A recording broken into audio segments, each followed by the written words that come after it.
Hello and welcome to Your New Jersey. I'm Lisa Marie Falbo. Today, we'll be speaking with Roselle Park Mayor Joseph Signorello about how the town has kept its sense of community throughout the COVID-19 pandemic. We'll also learn about the power of vitamins with Edison's Dr. Derrick DeSilva. But first, the Coughlin J Fund helps Garden State families tackle childhood cancer. The organization, founded by two-time Super Bowl champion head coach for the New York Giants, Tom Coughlin, has helped over 5,000 families and given away over $15 million in grants. Joining us now to talk about the outstanding work of this organization is Coughlin J Fund Advisory Board member Kevin Boothe, who was also part of Coach Coughlin's Super Bowl winning teams. Kevin, thank you so much for joining us today. Thank you. Very happy to be here. Please explain in your own words, what is the mission of the Coughlin J Fund? Well, the Coughlin J Fund, it's a foundation that provides financial and emotional support for families that are facing the unthinkable, which is having a child diagnosed with cancer. And, normally these families have two incomes coming in, from a mom and a dad, but in those circumstances, that could quickly become one income now as one has to take care of the child, or in some cases, no income coming in regularly. And that's where the J Fund actually steps in and provides that support both here and now. It is, anything from groceries to helping the bills or car payments, anything of that nature, or even an experience to help brighten the day. So very honored to be a part of this tremendous organization now for several years. It's such important work. And like you mentioned, it's unthinkable having a child affected with cancer. How does the fund connect with these families to help them out? I think it's all about relationships, and it's like that, in all walks of life. But I think it definitely is a big part of the Coughlin J Fund. It's so personal. We're able to meet with these families, and obviously, it's been a little bit of a challenge over the last couple of years with the pandemic. But you start to build those relationships and understand where they're coming from, and I think that's where our opportunity to support these families becomes more meaningful. And it makes us want to work even harder to help provide help provide support during those times of need. Pre-pandemic, what were some of the activities that you engage with? Well, one of my favorites was actually the Sunday Blitz and the locker room tours that we would do at MetLife Stadium and at the Giants practice facility in years past. Where you get an opportunity to have the families come in and get to try on some of the NFL equipment, the helmet, the shoulder pads, the cleats, and then ultimately end up with an ice cream party. And we'd have different activations like that throughout the year. Hospital visits, even, when a child is going through treatment and they have a break in their treatment, it's very common for us to go in and to participate in an arts and craft activity, or spend some time with the family, talking with the parents about football, about the season that's going on. So anything to help lighten the mood or to take their mind off of everything that's going on, I think is a large portion of what the J Fund does behind the scenes. Obviously, there is the financial support, but being able to provide those other opportunities are meaningful as well. In covering New Jersey over these past years, I've been privy to those events that you've just mentioned. It was so much fun, and these families really forgot about cancer. And that's so important when dealing with such a plight. Yes, absolutely. And, I think that's one of the strong points about this area is that even with the pandemic and our limited time that we've had with those in-person visits, we've also seen that, about a 52% increase in those requests for support. And we were able to meet all that with the J Fund. And that's due to this tremendous support and help from the local community. And, I think what we've done is we've been able to pivot, which has been a big part of everyday life, obviously, during the pandemic, and create those experiences virtually. For example, I was able to create a Spotify playlist with one of the J Fund family patients. And that was one of the things that I truly enjoyed over the past year, as, we're all sitting at home and on our computers, but we're still able to communicate and to interact and to build those relationships. So, kudos to the local community, especially this New York, New Jersey area, for their continued support of the J Fund. I think a cool thing that the J Fund does too are scholarships. I've gotten to know some of the stories of your scholarship recipients and their stories on how they got there. So inspiring. Absolutely. And I've been very fortunate enough to be a part of that committee, actually, that, I guess it's good and bad. The good is I get to hear all these tremendous uh, speakers in terms of their application process and everything that they've gone through. But then ultimately, I'm supposed to pick out of, the entries.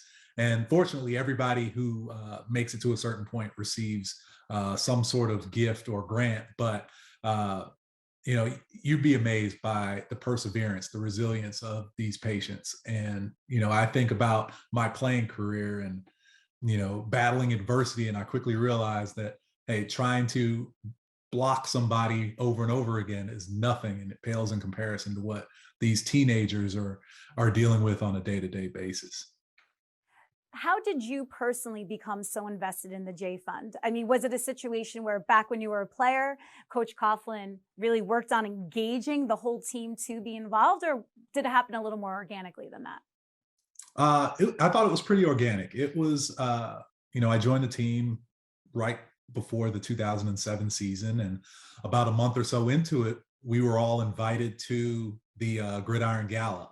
Uh, that typically takes place in the fall, and it was I was able to go there and to be able to meet some of the families and to meet some of the patients, and truly understand the work that the J Fund had been doing at the time for a handful of years, not only in Jacksonville, but then also in the New York area. It was something that I wanted to be a part of. And I asked Coach Coughlin and his daughter, who runs it now, what more can I do? How can I stay involved with the organization? And, I'm not the only one. I don't want to make it sound as though I'm the only player who's done this. Obviously, Chris Snee and others have been a part of this organization for many years. And I think it's a great sense of pride to be able to not only achieve great success on the field with Coach Coughlin, but then off the field as well with my teammates. Well, you already share such a bond with them through those two improbable Cinderella story book ending Super Bowl runs that we all love around these parts. But, this adds another layer to that relationship and that foundation, your shared passion for the Tom Coughlin J Fund. Absolutely. Those championship teams, that winning a championship, especially in this area, which I always tell people the best place to win a championship is in New York, no questions asked. Uh, it's a bond for life. And then when you tie in these personal experiences and these relationships and these organizations, such as the J Fund, it only enriches that bond and strengthens that bond. So it's definitely something where it's the best of two things coming together at the perfect time. Well, where can people watching learn more about the J Fund and donate? Absolutely. Please visit www.tcjfund.org. Any support is great, and it doesn't have to be financial. There are definitely other ways to contribute to the support of these families in need who are truly facing the unthinkable. So please visit, and we look forward to interacting with all of you in the coming days, months, years. Kevin, thank you so much for joining us today and telling our audience all about the wonderful mission of the J Fund. Have a great day. Absolutely. Thanks for having me. In today's trying times, it's more important than ever to keep a sense of community. Joining us now to talk about how the town of Roselle Park has banded together in the wake of COVID-19 is Mayor Joseph Signorello. Mayor, thank you so much for joining us here today. Oh, wonderful to be with you, Lisa. Thanks for having me. So it's been a rather interesting 2+ years for all of us. How have you and Roselle Park worked together to keep its citizens safe? Oh, it's crazy. Two plus years. I mean, it feels like one big long. We haven't got out of 2020 yet. We're still in 2020. The beginning, obviously, things were a little bit up in the air. Nobody knew how to deal with the virus. Nobody knew how contagious it was. So I think it was very kind of touch and go at the beginning. I personally tried to keep people entertained. Every Friday I'd kind of have a virtual beer on Facebook with the residents of Roselle Park. Because obviously we had a lot of events canceled that year, which is a bummer. But we've certainly adapted over the last couple. We've started to do a lot more outdoor activities, a lot more things that are safe when it comes to social distancing. And it's actually helped, I think, in a lot of ways, sort of take a look and reflect at, what events are really important to us and, which ones maybe we should, shy away from and maybe aren't so important, in a new sort of reality that we live in. Well, I love that you put such an emphasis on community, even virtually during all of this, because it's so important that we never lose sight of that. Talk to us about some of the events that you have managed to have over these past couple of years. Yeah. So obviously, we did a lot of virtual things at the onset just to keep people entertained. I remember some of the most fun I've had was reading stories to children, good night through the library. But once we sort of knew what the rules were with the pandemic, we started shifting to a lot more outdoor events. So for this year, for the first time, we shifted a lot of our Christmas and winter festivities to outside. I actually used to live in Germany, and one of the big things that they did in Germany are these Christmas markets. So we did that for the first time in Roselle Park this year, and it was really cool. It was 3 nights of outdoor events, ice skating, a band, caroling, all local vendors set up in a little outdoor Christmas market. And it's something that we could do in the pandemic that's obviously outdoors, so a little bit safer and more socially distant, but also something that Roselle Park hadn't seen. So I think the pandemic's kind of forced us to be a little bit more creative, which is sort of a benefit or a silver lining if there is one. You have to utilize those moments and make the best out of them. How has Roselle Park fared in this recent surge of Omicron? It's been tough. The numbers are higher than we've ever seen, unfortunately. The good news is, and I think this speaks volumes to the people who are getting vaccinated. It speaks volumes to our local doctors and hospitals getting better at dealing with the virus. We're lucky to have seen, although the count has been high, the number of folks that we've been losing due to COVID have been at a relatively low and stable pace, which is good news, all things considered. And how does this surge affect what you do as mayor?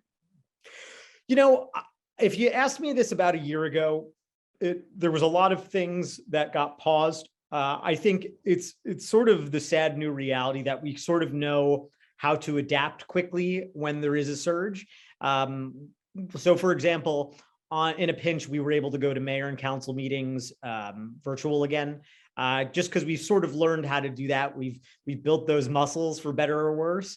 So I think we've kind of adapted the flexibility. But overall, things are kind of full steam ahead for the borough. We know the rules now and we know how to be safe. And in all honesty, it's actually been, I think, for the borough of Roselle Park, although it's a loss for some of the region, it's actually been a kind of an economic boon for suburbs like Roselle Park. We've had a ton of new people coming in to move to the borough. We've had a ton of new businesses that have taken this opportunity to renovate or reopen or, take the time to kind of rethink how they want to do business in Roselle Park. So I think a lot of people have just tried to make lemonade out of lemons here. Yeah, definitely. That's been the message across the board. Why do you think buyers coming in from the city and other parts are so attracted to Roselle Park? It's such a good mix of a couple different worlds. It's close to the city. It's super close to Newark. If you travel into Newark, it's close to Newark Airport. It's close to Elizabeth. So there's a lot of economic hubs that we're close to, and we have good connections. Obviously, if you want to go down the shore to the Garden State Parkway or via train, or it's just a very, very it's a good location with a great sense of community and also superb schools. So for the area, our school scores are really, I would say higher than average. So, but it all boils down to location. But what you do with that location is important. And, we have a really tight knit community. So it's that kind of sweet spot there. Where can people find out more about what's happening in and around Roselle Park? I would refer them to rosellepark.net. We are at the Borough of Roselle Park on Facebook and the Borough of Roselle Park on Instagram. We don't have Twitter yet. We got to get up on that. I'm But surprised you, of all people, don't have Twitter yet for your town. I agree. And you would think the millennial mayor would have Twitter, but I got to be honest with you. It's, oof, we can only handle so much social media in a small town. Keep up the good work. Thank you so much. Yeah, you're welcome for a visit anytime. Dr. Derrick DeSilva has been seeing patients for over 30 years as a doctor of internal medicine in Edison. He's here now to talk about ways we can improve our health during this time of Omicron. Dr. DeSilva, how are you? I am wonderful. Thank you very much for the invitation to join you. We're always happy to have you on here. So what can we do to boost our immune systems during these times of COVID? Well, Lisa Marie, there's some simple things that I think everybody needs to do. And, they're so simple that I think a lot of people overlook this. For example, you need to sleep. Sleep is a very critical piece of helping support the health of your immune system. You need to make sure that you're hydrated. Hydration is so important, and we can get into each one of these in a little bit more detail if you'd like. Also, making sure you eat the right foods. You don't want to be eating sugar. Any kind of sugar is really, really going to downregulate, or it's going to really suppress the health and support of your immune system.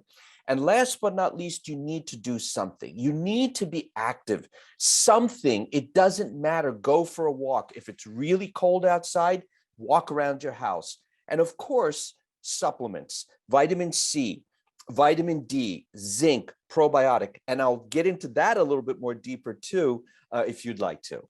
Is it shocking to you that these things seem to be so common sense, but most people aren't aware of this? Actually, it is. And I do a Facebook Live every Monday, and it's called Common Sense Monday. So it's interesting that you use that word common sense.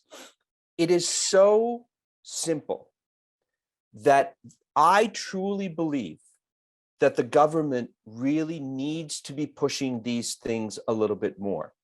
I am not saying do this and don't do this. What I'm saying is do this, but also do this. Make it additive. We're going into battle. If you were going into battle and you were a police officer, you wouldn't just take a bulletproof vest with you. You would take a gun, you would take a helmet, you would take gloves, you would be protected completely. I really believe that at this point, we're only just wearing a vest. We need more. We need more to arm ourselves, to protect ourselves from what's going on out there. Why do you think there is such a resistance, though? I don't know how to say this without not being totally obnoxious. But I will say that simple is not what people want. They want the complicated drug. They want the complicated pill. When, yeah, you may need to do that too. But what about the simple things? And I think that there is so much data, Lisa Marie.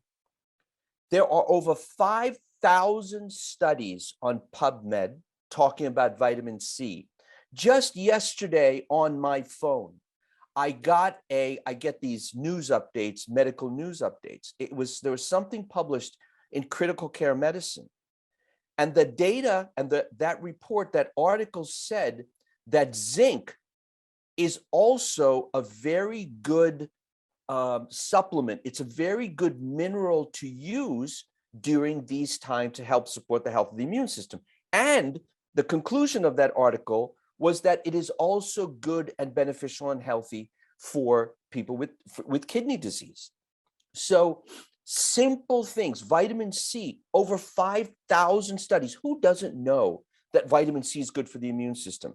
The data on vitamin D, over 140 countries, physicians from 140 countries have sent information to the World Health Organization stating that vitamin D is a critical part to help support the health of the immune system during the COVID.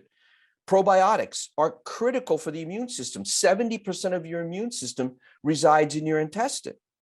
And last but not least I said vitamin D, zinc, probiotics, and all of these vitamin C, all of those things are just another piece of the puzzle that people really need to do. Yeah, and there's so many ways that you can get your vitamins too, not just in pill form, but food and also vitamin infusions. If you're in the holistic world, you've known about vitamin infusions, but I feel like now that's coming more mainstream.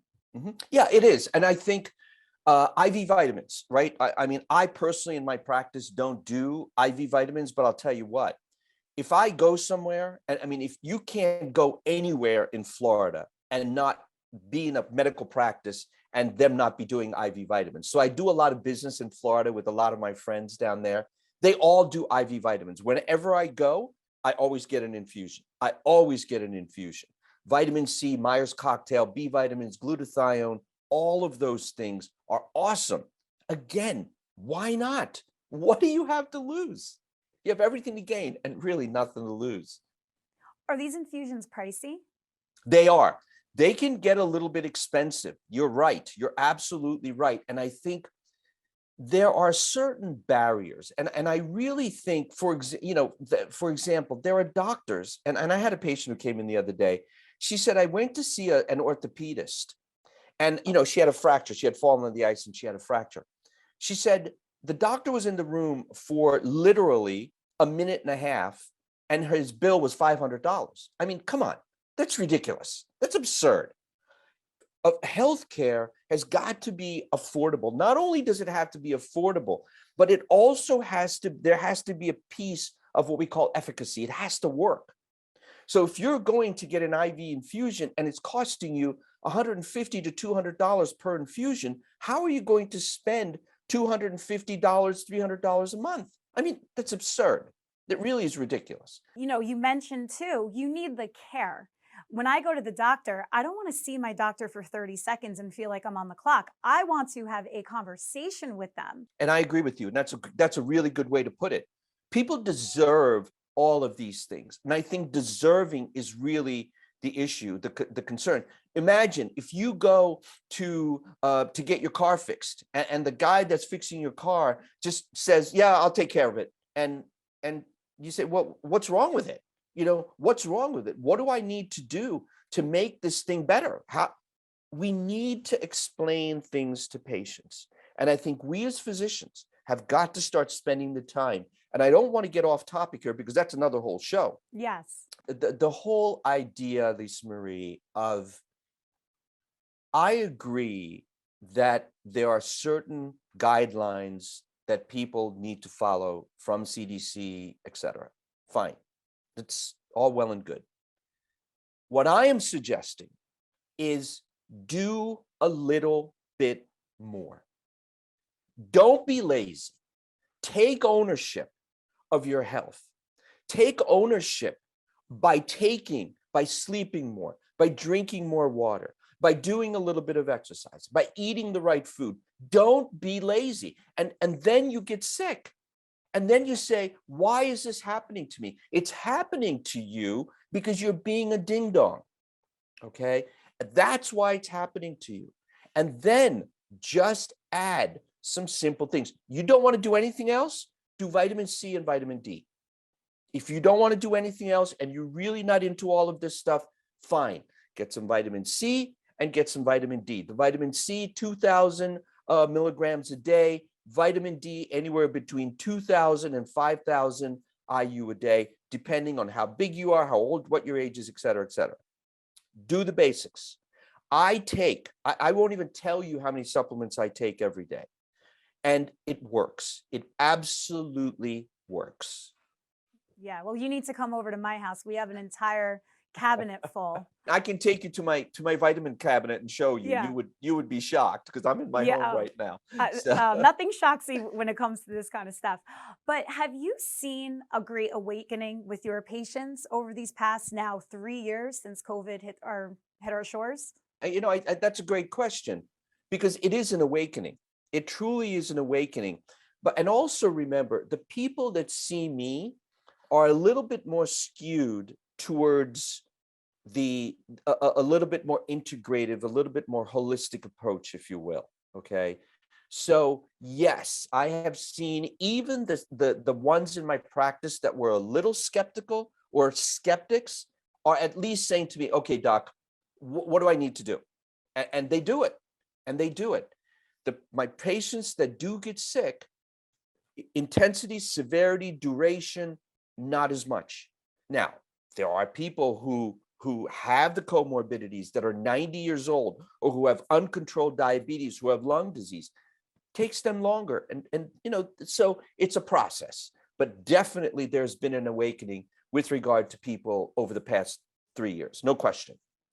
Well, maybe that's the silver lining to this whole mess that we're in, that it really has forced people to take stock and to realize how simple it could all be to get healthy. Dr. DeSilva, thank you so, so much for joining us here today. You're very welcome. Thank you very much for the invitation. Thank you for watching Your New Jersey. I'm Lisa Marie Falbo. We'll see you back here next week.